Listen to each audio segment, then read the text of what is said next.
in this.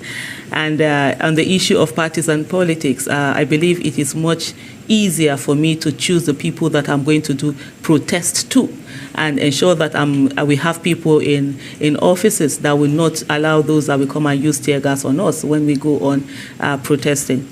On the issue of... Well, you didn't have to choose him, though. You could have chosen... Yeah. On the issue of why did I go into partisan politics, I've always been, even right from 2015, and that was right in 2015. I supported Muhammadu Buhari from February 2015. I remember when I decided to support him, a lot of people that were in his camp were quite happy. But that didn't stop me from, holding me accountable and criticizing him and saying the fact that, look, we had an issue. We had a government at that time that was failing, unprecedented failure.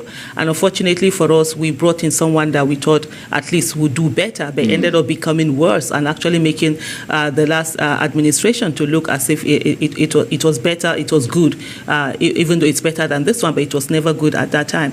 And it's also the reason why we are saying to Nigerians today, if they vote anyhow, we'll get to a place where people will actually come and be saying that Buhari's tenure was actually good by the time they are buying a bag of rice for 100,000 or buying dollar at the rate of 2,000 naira. So you've never gone this far, though. No, I've never any participants during the 2015 election, and so I made my choice, and I chose, okay, I can't vote for the one who was already failing. I would rather just take my chance with another one who was saying he would do better. But one person who was actually my candidate at that time was Nasir El-Rufai.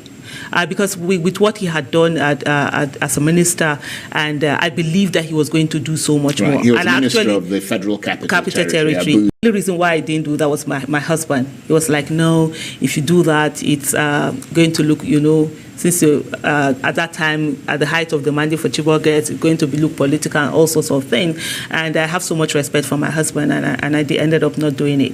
But in 2019, I was actually on the campaign trail of Dr. Obi Ezekwesili. Okay, yes, I remember that.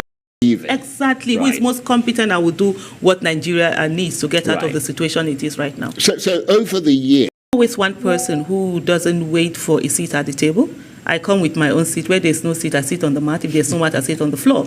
And so the same thing with politics. So I'm not looking at it for people to tell me this is the way they have been doing it. I'm saying to them, this is the way it needs to be done. And I'm going to bring my own way, the way I see it, the way it's going to be done. And it's the same thing with activism also. When I decided to join mainstream activism now or on the global level, I did that after my 40th birthday. And 4 months after my 40th birthday, when I decided I was in it, I didn't wait to follow a particular pattern where other people, this is the way they do it, or I didn't find someone who looked like me. I just went in there and I started doing what I needed to do. The first time I protested, of course, was 1992 as a fresher in the university. But that's how I've always done my thing. And I think for me, it's all about what you bring in. You know your value, you have your competence, you know what you're there for. And that's it. It's all about one thing. And the biggest job I do very well on the Peter Obi's campaign is the fact that I criticize him and I check what he does. And for example, he's at an event where he's speaking, I need to sit down and say, what are the things, give him a review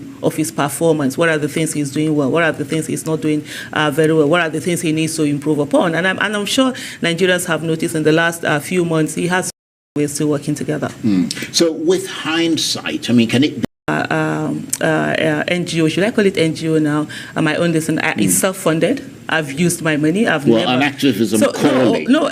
Sell houses. Is that why you and Peter Obi got together? Yeah. Different side of you. Yeah, that's that a lot of people don't know. I have a country being run by all sorts of charlatans, and we get to a place where the country was going into a place where we couldn't even recognize our country anymore. And I decided to no longer be a passive citizen, to be an active citizen. Just for maybe anyone who doesn't know, on my 40th birthday, I realized that I also was a problem of Nigeria. My silence was a problem, and I decided I will no longer be silent.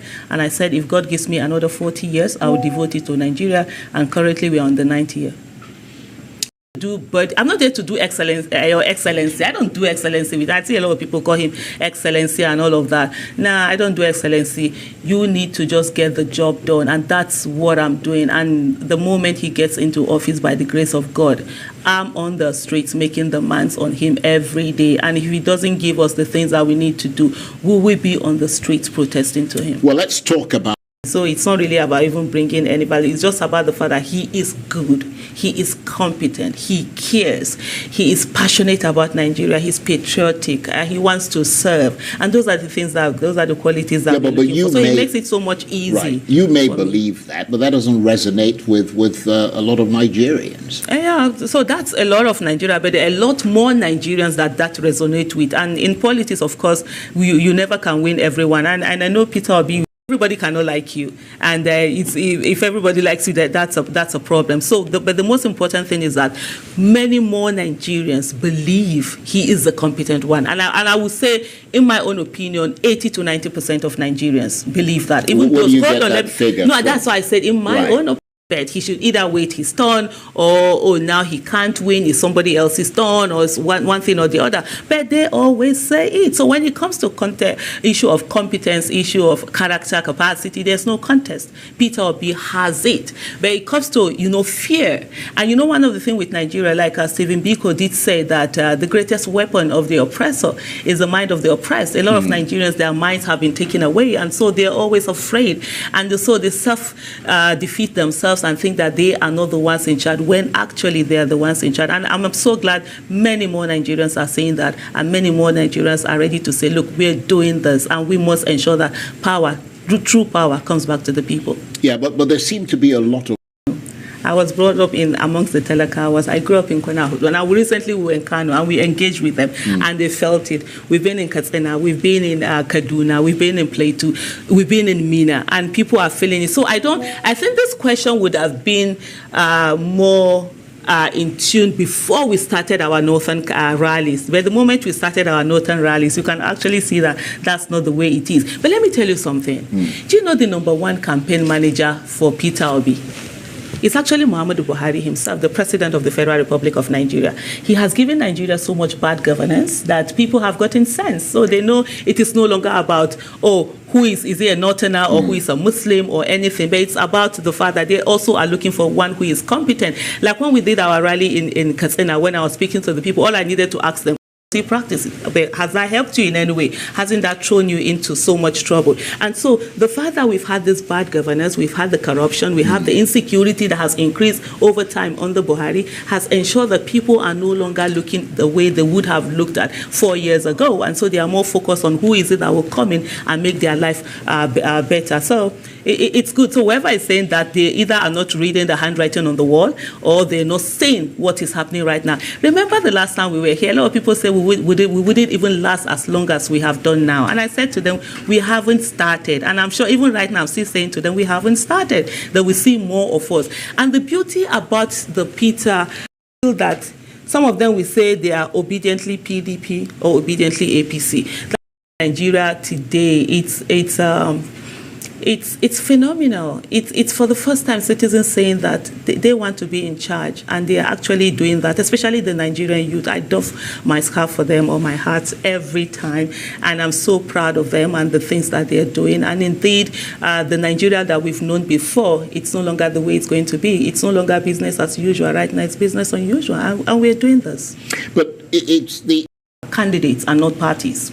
So this is the time to choose across board candidates who have competence, character, capacity, candidates who are patriotic, candidates that are going to work for the Nigerian people and not for their own selfish interests. And so across board, be it the National Assembly, State Houses of Assembly, gubernatorial candidates, we are choosing who are the people who are most competent. And so that's the way it's going to be. So that let's have competent people in office. For a lot of people who come to say that, they feel that Peter Obi, when he gets in, he won't have the National Assembly. And I'm asking them, APC that have had National Assembly to the extent that the National Assembly was called a rubber stamp assembly, what have they done with that in the last 7 years other than to destroy Nigeria? And so what we are focused on is ensuring people with competence, character, capacity, like I said earlier, get in there. And let Nigerians understand that the legislative arm of government is actually the bedrock of democracy.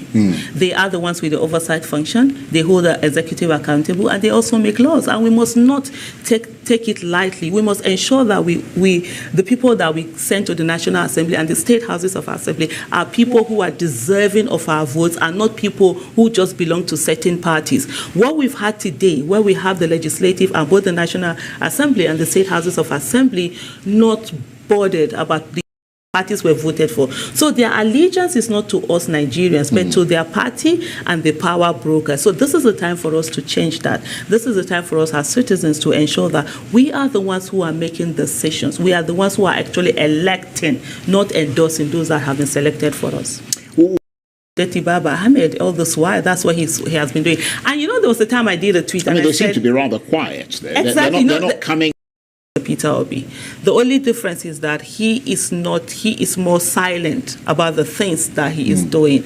He had gone around the 19 northern states and all of that, and have been having high powered meetings with a lot of those leaders, both religious, traditional leaders, and other political leaders. But he hasn't been very vocal about it. And there was a time that we had that discussion, and then he started bringing, being more, out there with it. But if you see what we have done with the northern rallies that we've started and the kind of acceptance that has been going on, you will know that he has actually been working. And I think it's just yesterday that some Islamic group did endorse Peter Obi as the candidate, accepted him as their candidate, and we're going there.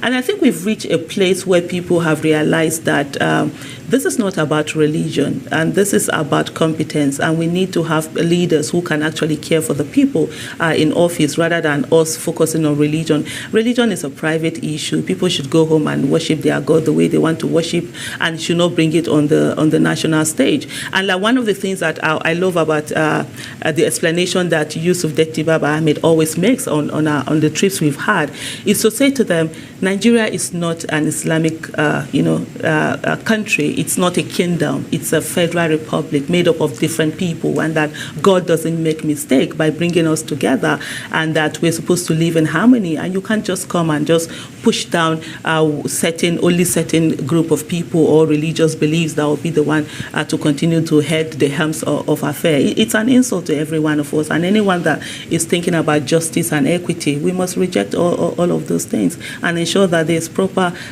justice and equity in our country, because without justice you can't have peace. So what are the big... It's almost like the passion, like wherever we go to, there are so many people. And I did see the other day, I'm not even going to mention name, one of the parties, presidential candidate, trying to simulate the kind of thing that happened to us, where people are pushing and pressing you. And so sometimes we're a bit like, how do I put it now, worried, so that there won't be like something like a stampede or one of those things, because the passion and the rage and the people just trying to come in. In terms of funding, we have done well in a way, and but we need to do better, especially Nigerians. And I'll come to that. Mr. Peter Obi has been funding this campaign for a very good extent with his own personal funds. And one of the things we need to understand as Nigerians is that if we really need people who have character, people who are incorruptible, people to really serve this country, then we must begin to put our monies where our votes are. The one that we expect that is candidates that will bring their own money to run for election and then win. We will keep alienating those who have what it takes to lead us very well, but who do not have those deep pockets. So I do encourage Nigerians to donate more to our campaign funds, and we're doing well. But of course, like Oliver Twist, I will always ask for more. We need to do more and continue that. Nigerians need to take ownership of this. Don't think that, politicians, you don't need to give them money, because we don't have state money. We don't have any looted money. The two people who are running are private people who have earned their money illegally through their private means. We don't have support from government or government funds or government vehicles or government machineries like some other this thing are using. I just saw a report where they said Katsina State government has released about 500 million naira for the visit their APC presidential candidate coming in. And this is a country where there are lots of IDPs, where people are hungry, and they're using the state monies. So Nigerians must come out and also ensure that our own money, we put it where our votes are, to ensure that we get competent people into office. And when they get into office, we hold them accountable. Well, now that you